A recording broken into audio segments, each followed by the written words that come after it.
The world today is more interconnected than ever before, with globalization playing a significant role in the global economy. However, the actions of powerful nations such as Russia and China could potentially lead to the collapse of globalization. In this video, we will talk about the roles of China and Russia in the possible collapse of globalization. Before we begin, please remember to like and subscribe to stay up to date with the latest videos. But first, what exactly is globalization? At its core, globalization is all about the increasing interconnectedness and interdependence of people, businesses, and nations across the world. This can take many forms, from the spread of ideas and culture to the movement of goods and capital. One of the key drivers of globalization has been advances in technology, especially in the areas of communication and transportation. With the internet, social media, and smartphones, it's easier than ever before for people from different parts of the world to connect and share information. And with modern transportation, it's also easier for goods and people to move around the world. Of course, globalization has both its benefits and its drawbacks. On the one hand, it can create new opportunities for trade and investment, leading to economic growth and job creation. It can also promote cultural exchange and understanding between people from different parts of the world. On the other hand, globalization can also lead to challenges like economic inequality, cultural homogenization, and environmental degradation.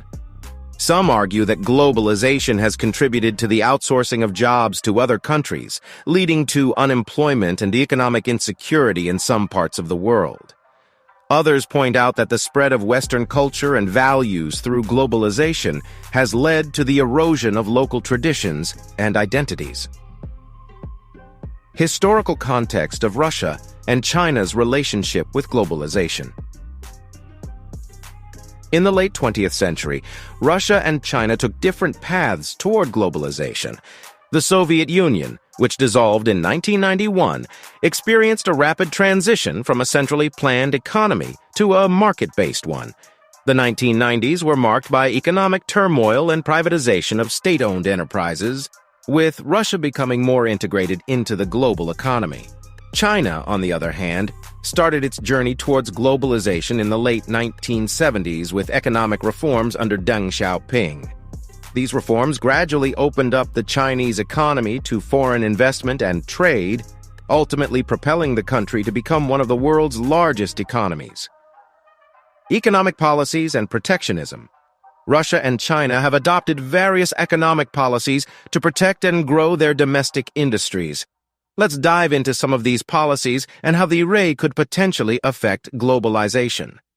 Both countries have experimented with import substitution, which aims to replace imported goods with domestically produced alternatives. This strategy has been particularly successful in China, where the growth of local industries has led to a reduced reliance on foreign imports.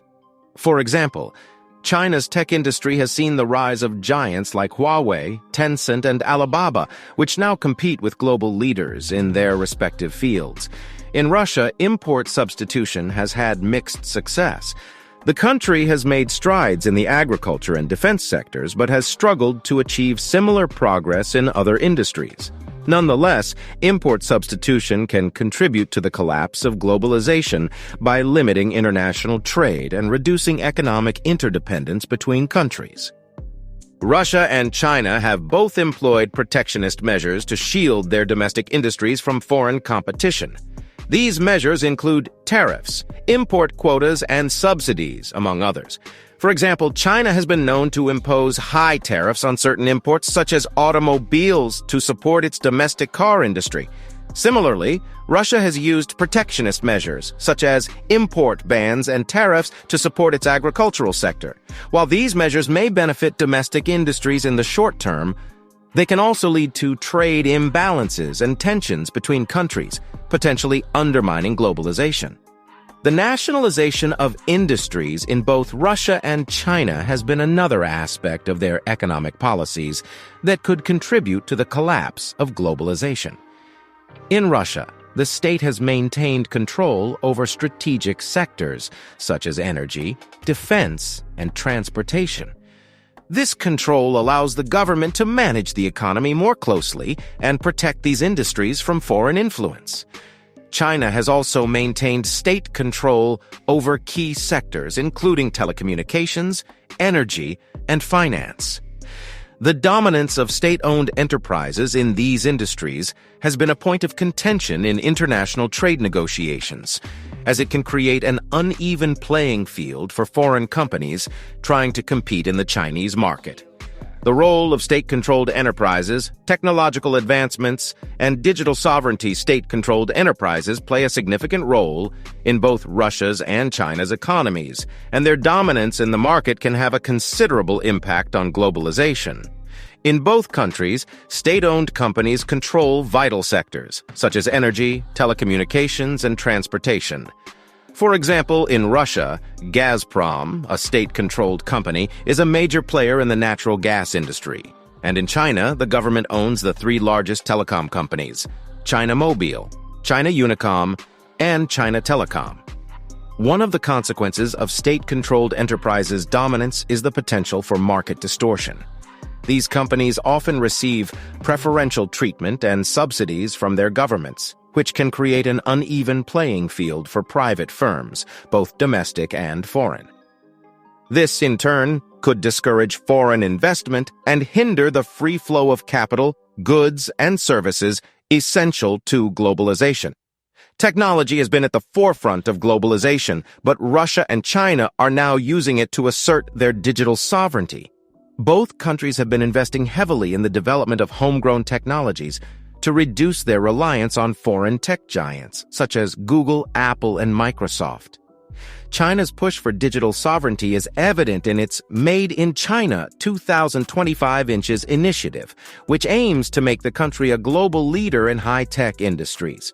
In recent years, China has made significant strides in areas like 5G, artificial intelligence, and quantum computing.